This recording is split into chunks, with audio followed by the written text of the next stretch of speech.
we found out that we could cut something between, 40 to 50%. There is this constant risk of failing very late. If you want to have benefits from AI and machine learning, you need to have your data readily available. Welcome to Beyond Delivery by Holisticon Connect, where tech meets true business value. Welcome to another episode of Beyond Delivery. Today we're asking a big question. Is the pharma industry truly ready for AI?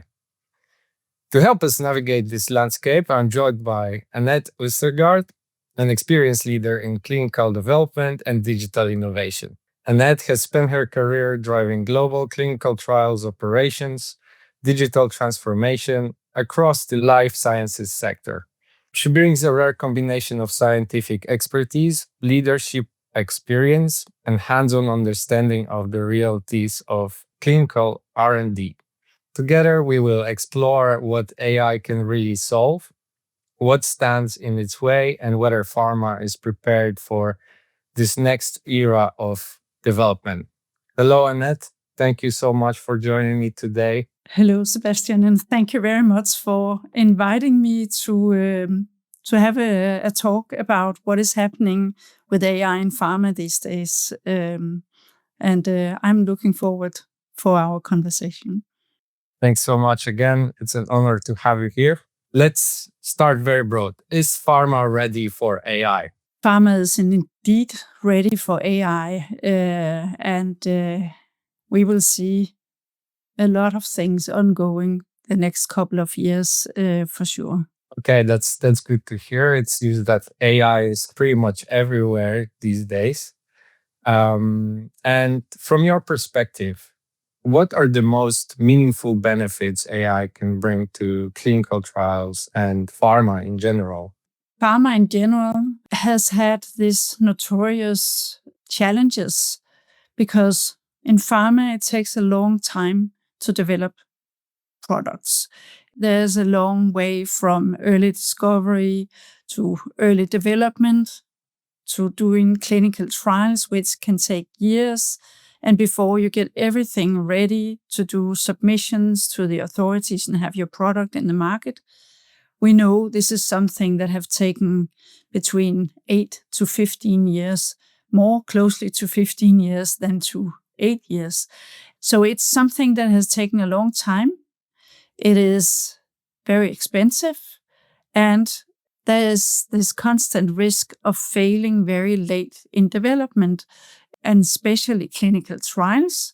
I think we've all seen how news are coming out. Now there was phase 3 results, and it did not meet the target of where you want it to be. So overall, it's said to be a failed trial, and that late in the process, which is already years down the road of getting to the market, it is extremely expensive to fail products. So there is a big challenge for pharma that I think we will have to overcome, and this is where AI and robotics, machine learning, all the different new technologies, advances within biology, physics, and computational capacity and power will have a big impact. By AI, we mean it's not just AI, it's the machine learning, automations, right? All the technology around it as well.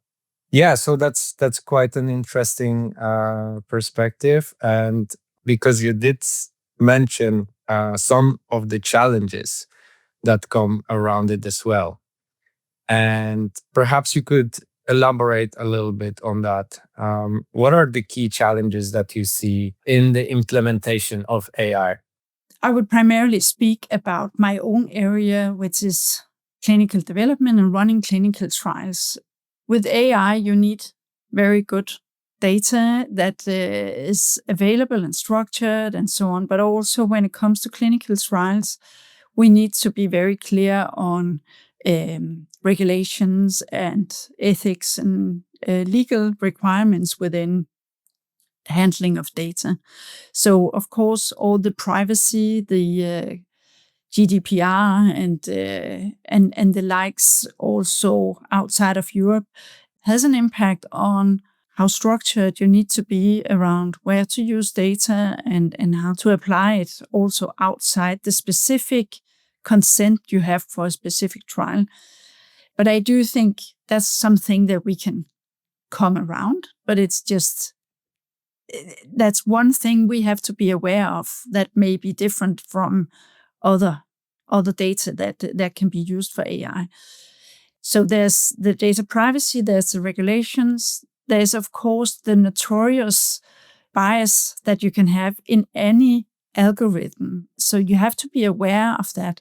So when you're going to use data where you have used AI in the first place, you also need to have some transparency to how did you generate the data, where did they occur from originally, and how's this? So you need to have a traceability of everything that you're doing, which might be slightly different than from other places. But again, this is something you have to be aware of. It's a challenge, but it's not something you can't overcome. It is something that you can work around, but you just have to be aware of it when you're working in this area. Where I think another challenge when it comes to the clinical landscape is how we set together the setup of clinical trials, where we have the pharma industry, also called the sponsors of the clinical trials, but you also do have big variation of service providers, which you can set up in different models. You can have, partly data and ownership on the sponsor side, or you can have the CROs, the contract research organizations, doing everything with their systems and their processes and so on, or you can have a combination of these. This is something that make the complexity a bit higher, because if you want to have benefits from AI and machine learning, you need to have your data readily available, and you also need to be able to show it in a structured way so that you can use that to monitor all the process from one end to the other. So I think that's a level of complexity where you need to have a very top-down insight and top-down approach to changing the strategy of what you're doing, and not having all these different, I do some, you do some, because then none of it becomes really state of the art. So you have to be very conscious about how you're setting up your entire operational model and how you are then structuring around that. And then the last bit is the overall mentality, the mindset of people working in this area, because it has been a very, you can say, manual and people involved process, because there has been these requirements of going out to the different hospitals, checking that the patient actually exists and the data is there, and it's the true data that is being put into the systems in the end. So there's been a lot of hands-on work, which is of course built into many of the models, also for the service providers as well as for the pharma industry. And that's labor intensive, which is an obvious case for AI, but it will again change how we're working also in this industry with that. And that, of course, requires structural changes, organizing ourselves in different ways, making sure that we combine competencies from, IT savvy people who know how the AI is built, how it's working, but also people on the other side that know how to operate in a world where we have much more AI put in, without having those people being, too lean back and lazy and thinking the data is there. We need to work in a different way, because we still need humans to, you can say, to verify and check that the output is not hallucinating or is not occurring with the before mentioned biases. So Yeah. So it will be changes in the entire industry, how we structure ourselves, how we organize ourselves, how we are setting up outsourcing of clinical trials, how we collaborate across with different partners.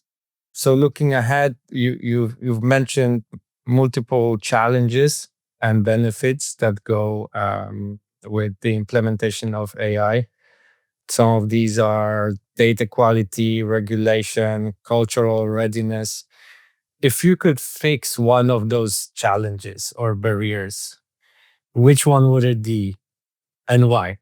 I think the most important part is preparing people for having more AI into our industry. It is an educational part. It is involving new competences compared to the more classical competences being used in running clinical trials, because we need a different skill set.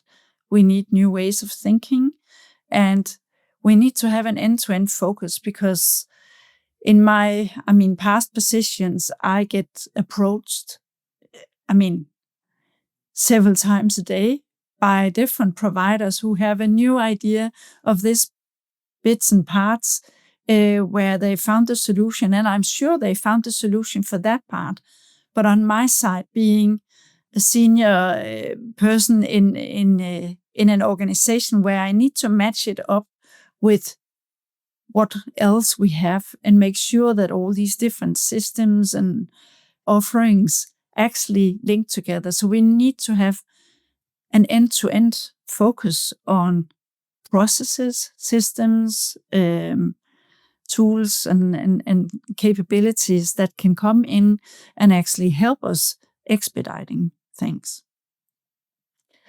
I can give an example of what we did previously with my team. We were actually taking an end-to-end approach where we were looking at every step in running the clinical trials, and then we were looking at how can we shorten each, you can say, sub-delivery, so that it's not overall creating delays. And we did go this step by step and looked at how the dependencies of all the deliverables before you can start something or finish it. So when we looked at this, we found out that we could cut something between, 40 to 50% if we could shorten both processes, but also speed up time by, you can say, content creation with AI can shorten things from months to days. And then you also need to think about, how do you review things? How do you approve things and so on? But you can really shorten things. So I think there's a big win in terms of speed, but there's also a win in terms of reduced cost. But I also think you can have a much higher predictability, so that you can model and assess your clinical trial protocols upfront. You can make it much more consistent what you're doing. You can allow yourself to get much more input, so that the clinical trial design is optimized before you even start. So I think there's a lot of administrative work that can be optimized. There's a lot of data points that you can build in already upfront, so you get something that is much more predictable. So hopefully you get a higher success rate in the end, but also speed up things. That's amazing. Yeah, it's a very interesting experiment. Just out of curiosity, was that like a Six Sigma approach, the process you analyzed? No, it wasn't specifically a Six Sigma. We did deep dive into the different areas, and then we assessed what was even possible where we were, what would be the investment, would we likely be allowed to do the investment at the time, and also just looked at what would it take. In reality, the question was, how can we speed up things without expanding the number of people? So what would it take? Do things smarter and faster with less manual power, you could say, because this is what some of the challenges that we have, because it can be difficult to get workforce. It can be not necessarily faster and cheaper to have more workforce to do the same. So we need to find smarter ways. And that was a process we went through. On that note, you recently shared a report with me from Capgemini. And an interesting insight there was that the pharma industry is struggling with productivity since 1950. And it's constantly declining. And the pharma industry definitely needs a breakthrough. Do you feel that AI could potentially be that breakthrough moment for pharma? I do think that and AI is not just one single thing. There are many different tools, so to say, built on language models, machine learning, and so on, that need to be implemented. They need to be adapted to what is needed. And there are many applications that is needed across, because there are different focus from early discovery to, the more operational parts where it also is required. So I think saying AI can make a breakthrough, yes, but AI is many different things in this sentence here, because there are many things that need to be done. It's doing data analysis, it's doing content creation. So it's not just one tool that can do it all. So it's not a wand that we can swing a wand and then it's a miracle and then it's done. The Capgemini report also said that 82% of the surveyed executive believe that we have a completely different implementation 5 years from now. And I agree with that. But I think 5 years from now, we will still be in process, because it takes time to get it all kind of end-to-end implemented, so that we have all the different tools that we need to really make a difference in the pharma industry. And I think with that being said as well, there will be a big differentiation between big pharma that allow themselves to make huge investments and really going all in on this. And then you have smaller biotech companies that cannot afford to spend the investments in AI and technology to that same extent. So there will be a differentiation in the companies.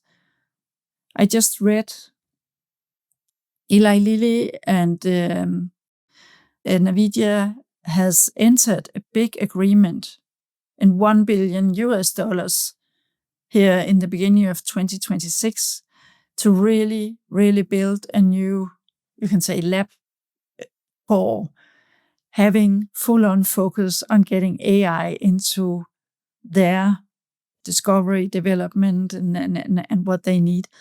Other companies would not be able to afford that same focus to it. So it will make a differentiation, and how that will look, we can have a talk again in 5 years and see where we are. But definitely, I think things will speed up the next 5 years. And already now, it is also almost 3/4 of the companies that have been surveyed, I would say, but I guess those numbers are maybe to the high end, but more than 70% of companies either have a strategy and is implementing, or is building a strategy for how to do this for their company right now. And I think this is something that we will just see increase, because if you're in this industry, you need to have your data strategy and your tech strategy fully implemented with your business strategy and your organizational strategy. That's a need.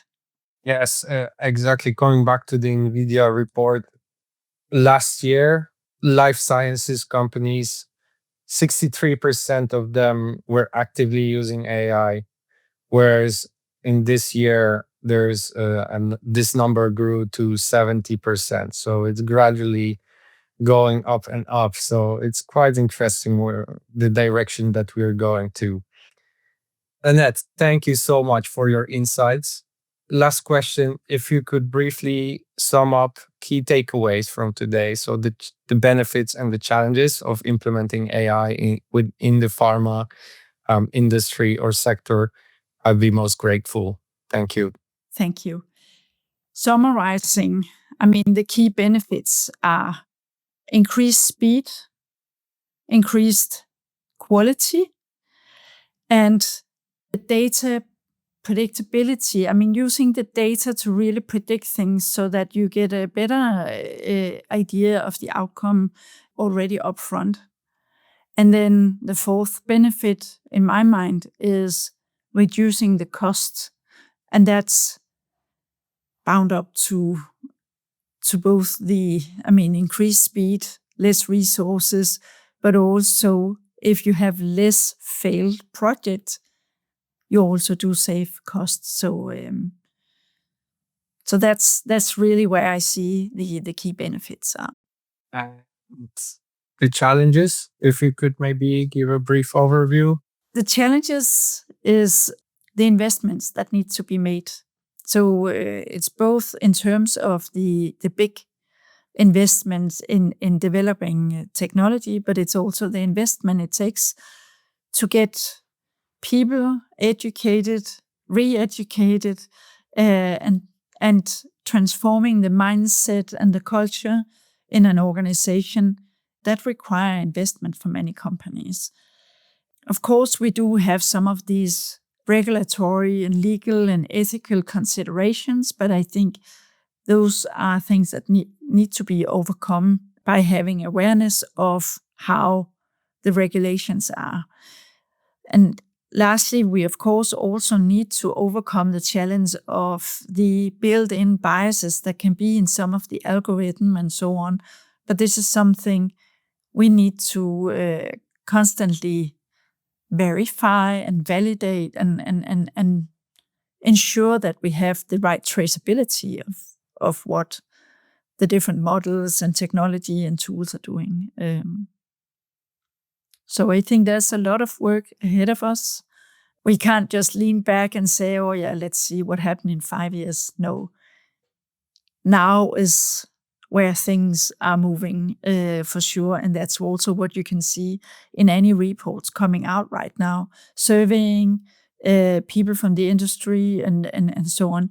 You can see lots of things are happening at the moment. So looking forward to talk with you again in 5 years or in 3 years, because I think that will be definitely a different perspective we are having by then, and new learnings as well as we go along.